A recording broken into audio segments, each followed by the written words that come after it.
आदरणीय यस ओडावासी आमाबुवा तथा दाजुभाइ दिदीबहिनीहरूमा शिक्षक, कर्मचारी, व्यापारी, पत्रकार, शुभचिन्तक तथा सम्पूर्ण स्वरदारी नगरपालिका 5 नम्बर ओडावासी 2074 सालको स्थानीय निर्वाचनमा स्वरदारी नगरपालिका वार्ड नम्बर 5 सारीमा नेकपा एमालेको तर्फबाट म हिरामणि भण्डारी वडाध्यक्षमा निर्वाचित भए पछिको 5 वर्ष अवधिमा यस स्वरदारी नगरपालिका वार्ड नम्बर 5 सारीमा सङ्घीय प्रदेश र पालिका स्तरबाट बजेट सुनिश्चित गरी सम्पन्न हुने चरणमा रहेका र कार्यान्वयन प्रक्रियामा रहेका विकासका योजना तथा कार्यक्रमहरूको प्रगति विवरण यस प्रकार रहेको छ। एक पालिका एक प्राविधिक विद्यालयको अवधारणा अनुरूप पालिकाभित्र सञ्चालन हुने एक मात्र प्राविधिक विद्यालय श्री उमा महेश्वरी माविमा सम्पूर्ण भौतिक पूर्वाधार सहित कृषि प्राविधिक शिक्षा कक्षा 9 देखि कक्षा 12 सम्म सञ्चालन गर्न सफल भएको नयाँ सहर कार्यक्रम अन्तर्गत टारढिकामा नगर स्तरीय सुविधा सम्पन्न बहुद्देश्यीय सामुदायिक भवन निर्माण कार्य सम्पन्न भई उद्घाटनको तयारीमा रहेको बाटुले कोलम्पा 5 नम्बर वडा कार्यालय हुँदै तल्लो सारी भालुखोला तथा बाटुले कोलम्पा 5 नम्बर वडा कार्यालय उपल्ला सारी खोलाखेत दमार हुँदै चतुर्भुज जोड्ने मोटर बाटोको डिपिआर सम्पन्न गरी डबल लेनको बाटो कालोपत्रे पिच गर्नका लागि कर्मागत योजना रूपमा वर्षेनी बजेट आउने सुनिश्चितता गरी हाल कोलम्पा 5 नम्बर वडा कार्यालयदेखि तल्लो सारी रानी पोखरीसम्म तथा कोलम्पा 5 नम्बर वडा कार्यालयदेखि उपल्ला सारी जुडाखेत मुहानसम्म डबल लेनको मोटर बाटो कालोपत्रे पिचको काम भइरहेको जानकारी गराउँदछु। सारी हेल्थ पोस्टरका लागि एम्बुलेन्स सेवा सञ्चालनका लागि अब 78-79 मा बजेट विनियोजन गरी हाल खरिद प्रक्रियामा रहेको र असारसम्म खरिद भई एम्बुलेन्स सेवा सञ्चालन हुन आउने जानकारी गराउन चाहन्छु। जरुवा खोला नौविषय सिँचाइ कुलो विगत 40 वर्षदेखि सञ्चालनमा आउन नसकेको अवस्थामा उक्त कुलाको लागि बजेटको व्यवस्था गरी सञ्चालनमा ल्याई सिँचाइ सुविधा पुर्याइएको साबिक वार्ड नम्बर 1 को खोलाखेत बस्तीमा सोलर लिफ्ट तथा विद्युत दुवैबाट सञ्चालन हुने लिफ्ट सिँचाइको काम सम्पन्न भएको साथै कोलम्पा टारढिक सारीमा सोलर र विद्युतीय सञ्चालन हुने गरी लिफ्ट सिँचाइ योजनाको काम छिट्टै सञ्चालन हुन लागेको र तल्लो सारी उड्के बस्तीको लागि लिफ्ट सिँचाइको सर्वे भइसकेको श्रीमान बेपत्ता भएका महिलाका लागि एकल महिला सरह सामाजिक सुरक्षा भत्ता दिने व्यवस्था गरिएको पर्यटन पर्यटन तथा विकासका लागि पोखरा प्याराग्लाइडिङ एसोसिएसनसँग समन्वय गरी साउने पानी सारीकोट तथा मौवारीबाट प्याराग्लाइडिङ उडान गरी परीक्षण सफल भएको साथै अन्य अग्ला स्थान झोला स्यानीलेकबाट प्रशिक्षणको प्रक्रियामा रहेको प्राविधिक शिक्षा अध्ययन गरेर शैक्षिक प्रमाणपत्रका अधिकांश युवाहरूलाई रोजगारीको व्यवस्था गरिएको जनता आवास कार्यक्रम अन्तर्गत प्रदेश सरकारसँग समन्वय गरी यसै वडामा सञ्चालन गरिएको परम्परागतदेखि आएका सिँचाइ कुलाहरूमा भएका काठे डुन्डलाई विस्थापित गरी अभियान चलाई पक्की डुन्ड निर्माण गरिएको साबिक वार्ड नम्बर 1 देखि 6 का बस्तीहरूमा 6 सम्मका बस्तीहरूमा एक घर एक धाराको योजना सम्पन्न भई 686 घर धुरीमा एक घर एक धारा सञ्चालन भई स्वच्छ खानेपानी पिउने व्यवस्था गरिएको साउने पानी सिस्नेरी स्यानलेक जस्ता दुर्गम क्षेत्रमा एक घर एक धाराको अवधारणा अनुरूप खानेपानी डिभिजन कार्यालयसँग समन्वय गरी घर घरमा स्वच्छ खानेपानी पुर्याउने कार्य अन्तिम अवस्थामा रहेको मौवारी सारीकोट झोला गायखरका सबै बस्तीहरूमा एक घर एक धाराको अवधारणा अनुरूप प्रदेश सरकारसँगको समन्वय तथा बजेटको व्यवस्था गरी कार्य अगाडि बढाएको डाँडागाउँ डाँफेधारा तथा आँपधारा बस्तीमा हामी निर्वाचित हुनु पूर्व नै खानेपानीको योजना परे पनि उपभोक्ता समितिका अध्यक्षलाई पटक पटक योजना सम्पन्न गर्न घचघचाउँदा पनि अध्यक्षको निष्क्रियताका कारण सम्पन्न हुन नसकेको उक्त योजनाका लागि आवश्यक पर्ने निर्माण सामग्रीको व्यवस्था गरिएको साबिकका वडाहरू 1 देखि 9 सम्मलाई मोटर बाटोको सञ्जालले जोडिएको चेरेटा सालगारी सोत्रे सारी डाँडागाउँ रोल्पा घडेरी खोला जोड्ने मोटर बाटो अन्तर्गत सारी डाँडागाउँ रोल्पा घडेरी खोला सडक खण्डमा ट्र्याक पनि नखुलेको, तर सोही सडक खण्ड अन्तर्गत चेरेटा सालगारी बर्जिबाङ खण्डमा कालोपत्रे गर्नका लागि सडक विभागबाट बजेट परेकाले सारी डाँडागाउँ रोल्पा घडेरी खोला सडक खण्डमा ट्र्याक खुलाएर चेरेटा कालोपत्रे गर्दै आउनका लागि सडक विभागसँग समन्वय गरी सारी डाँडागाउँ रोल्पा घडेरी खोला सडक खण्डमा ट्र्याक खुलाउनका लागि बजेटको व्यवस्था गरी काम अगाडि बढाइएको। अब ट्र्याक जोड्न थोरै मात्र रहेको र बाँकी रहेको कामको पनि प्रक्रिया अगाडि बढाइएको। अन्तर जिल्ला सडक सञ्जालले जोड्नका लागि तल्लो सारी झोला स्यानलेक सिस्नेरी साउनी पानी रोल्पा घडेरी खोला सडकलाई वडा स्तर नमुना सडकको रूपमा विकास गरिएको। भालु खोला तल्लो सारी 5 नम्बर वडा कार्यालय उपल्लो सारी खोलाखेत दमार पुलसम्मको सडक स्तर उन्नति गरी ग्राभेल गरिएको। त्यस्तै बर्सातको समयमा स्वास्थ्य चौकीदेखि उहाँ महेश्वरी माविसम्मको बाटो धेरै हिलो तथा चिप्लो भएर विद्यार्थीहरूलाई विद्यालय आवत जावत गर्न अप्ठ्यारो भएको हुँदा उक्त बाटोको स्तर उन्नति गरी ग्राभेल गरिएको। सम्भावना भएको टोल बस्तीहरूका बाटाहरूमा एम्बुलेन्स जान सक्ने गरी मोटर बाटोको संरचना निर्माण गरिएको। मोटर बाटो बनाउन सम्भव नभएका टोल बस्तीहरूका बाटाहरूमा पिसिसी तथा आरसिसी ढलान गरिएका। गोरेटो बाटाहरू निर्माणको काम भएका र दुवै गरेका। सारी चतुर्भुज पक्की मोटरेबल पुल बनाउँदै प्राविधिक समस्याका कारण निर्माण कार्य रोकिएको र लामो समयसम्म पनि समस्या समाधान हुन नसकेर अलपत्र झैँ हुन लागेकोमा भौतिक पूर्वाधार तथा योजना विकास मन्त्रालयमा गई पुल महाशाखा समन्वय गरी महाशाखा प्रमुख सहितको प्राविधिक टोलीलाई योजना स्थल चतुर्भुज ल्याई वास्तविक समस्याको पहिचान गरी प्राविधिक समस्या समाधान गराई निर्माण कार्य अगाडि बढाउने गरी ठेकेदारलाई सहमति गराउन समन्वय गरेको।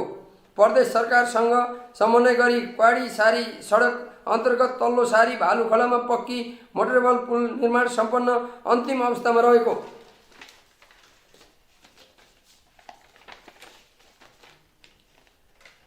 सरोजा खुङ्री झोलुङ्गे पुल निर्माण सम्पन्न भएको। 9 विषय बलाङ पक्की मोटरेबल पुलको लागि डिपिआर सम्पन्न भई सर्वे भएको। 9 विषय बलाङ झोलुङ्गे पुलबाट आवत जावत गर्न निकै अप्ठ्यारो भएकोमा उक्त पुलमा जाने बाटो पिसिसी ढलान गरी आवत जावत गर्न सहज बनाएको। बाटोले कोलम्पा जोड्ने गरी बेलीब्रिजका लागि सर्वे भई प्रक्रिया अगाडि बढेको र कोभिडका कारण बिचैमा रोकिएकोमा विभागसँगको समन्वयमा प्रक्रिया अगाडि बढाइएको। परम्परागतदेखि चलिआएका सिँचाइ कुलाहरूलाई स्तर उन्नति गर्दै पक्की आरसिसी ढलान गरिएको, जस अन्तर्गत गाय खर्क तल्लो सारी माउकुलो उड्के बिरिबाङ 9 विषय उपला सारी माउकुलो पाइन्चार खोला राजाकुलो खोलाखेत सुरै करमबोट सिँचाइ कुलो गरी यस वडामा जम्मा 6550 मिटर पक्की गरी सिँचाइ सुविधा पुर्याएको र केही ठाउँका कुलाहरू पक्की हुने क्रम रहेको। लुङ्ग्रीमाडी सिँचाइ योजनाको काम अगाडि बढाउनका लागि सिँचाइ डिभिजन कार्यालयले यस आयोजनाको क्षेत्र रोइनीबाङदेखि सारी भित्र रोल्पाको सुनिल स्मृति गाउँपालिका र प्युठानको सोरोदारी नगरपालिकाले कुनै पनि विकास निर्माणका कार्यहरू गर्दा यस सिँचाइ योजनालाई कुनै क्षति नपुर्याई काम गर्ने भन्ने प्रतिबद्धता मागेको र रोल्पाको सुनिल स्मृति गाउँपालिकासँग पटक पटक वार्ता र समन्वयको प्रयास गरिरहेको तथा उक्त गापाले उक्त किसिमको प्रतिबद्धता नदिएको तथा जिम्मेवार उपभोक्ताबाट नै खनिएको नहर पुगेकाले सिँचाइ डिभिजन कार्यालयले निर्माणका लागि बजेट रोकेको र सिँचाइ डिभिजन कार्यालयसँग पटक पटक समन्वय गरी आयोजनाको स्थिति तथा जम्मा लगतका लागि डिभिजन कार्यालयसँग प्राविधिक टोली आई सर्वे गरेको र आयोजना अगाडि बढाउनका लागि पहल भइरहेको।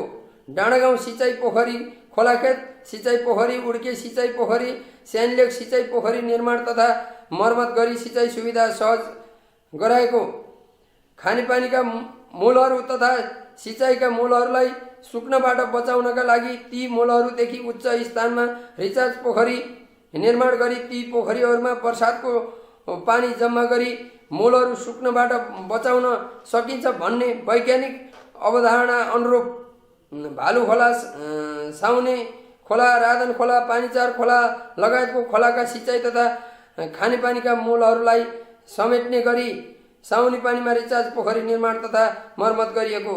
साबिक 9 खलधारा स्कुलमा 2 कोठे पक्की भवन निर्माण। उमामहेश्वरी माविमा पालिकासँग समन्वय गरी 2 कोठे पक्की भवन पारी निर्माण सम्पन्न। उमामहेश्वरी माविमा प्रदेशबाट 4 कोठे पक्की भवन पारी निर्माण सम्पन्न। उमामहेश्वरी माविमा विज्ञान प्रयोगशालाको लागि बजेटको व्यवस्था गरी प्रयोगशाला स्थापना। उमामहेश्वरी माविमा शौचालय निर्माण तथा बाउन्डरी वाल मर्मत। जनता प्रावि जरुवाखेतमा स्कुलको भवन मर्मत तथा बाउन्डरी वाल निर्माण।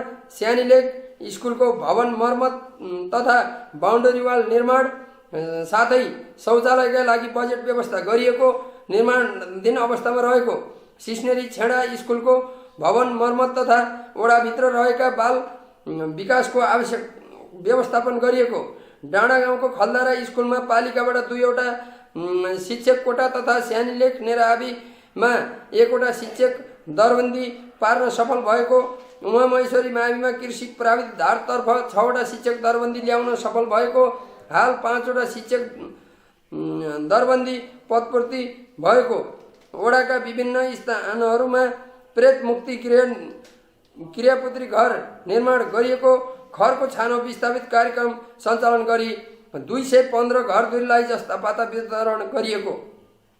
पालिका तथा गैर सरकारी संस्थासँगको समन्वयमा वडा नम्बर 3 र 5 लाई समेट्ने गरी बाटुलेमा कृषि उत्पादित वस्तुलाई सहज रूपमा बजारमा पुर्याउनका लागि कृषि सङ्कलन केन्द्र डिपो स्थापना गरिएको। पालिका तथा गैर सरकारी संस्थासँगको समन्वयमा भकार सुधार तथा स्मार्ट कृषि कार्यक्रम सञ्चालन गरिएको। ज्येष्ठ नागरिक, गरिब तथा विपन्न वर्गहरूका लागि निःशुल्क स्वास्थ्य बिमा कार्यक्रम गरेको। साउनेपानी, सिस्नेरी, स्यानीलेक, सारीकोट, झोला जस्ता दुर्गम क्षेत्रका बस्तीहरूमा स्वास्थ्य सेवा सहज गराउनका लागि स्यानीलेकमा शहरी स्वास्थ्य केन्द्र स्थापना गरी सञ्चालनमा ल्याएको तथा झोलामा गाउँघर क्लिनिक स्थापना गरिएको।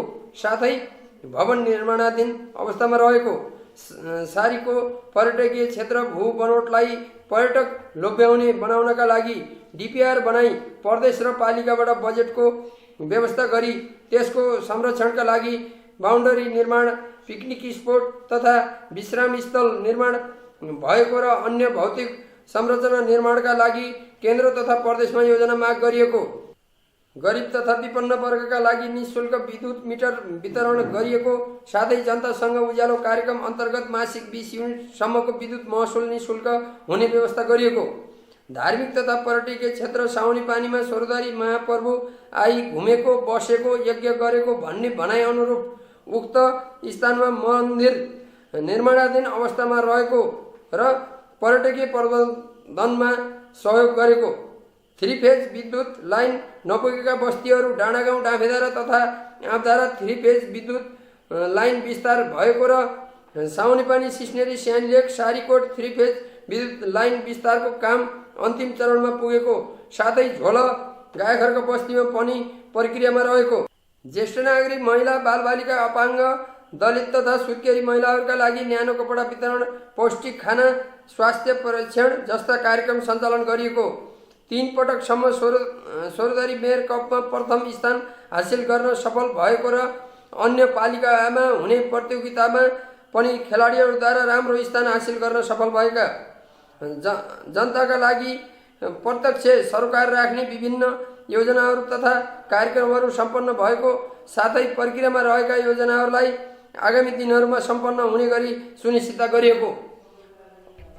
समृद्ध नेपाल सुखी नेपालीको मूल सङ्कल्पसहित समृद्ध नगर सुखी नगरवासी भन्ने सङ्कल्प बोकी समृद्ध वडा सुखी वडावासीको अभिभावनासहित आफ्नो जिम्मेवारी अगाडि बढाएका थियौँ।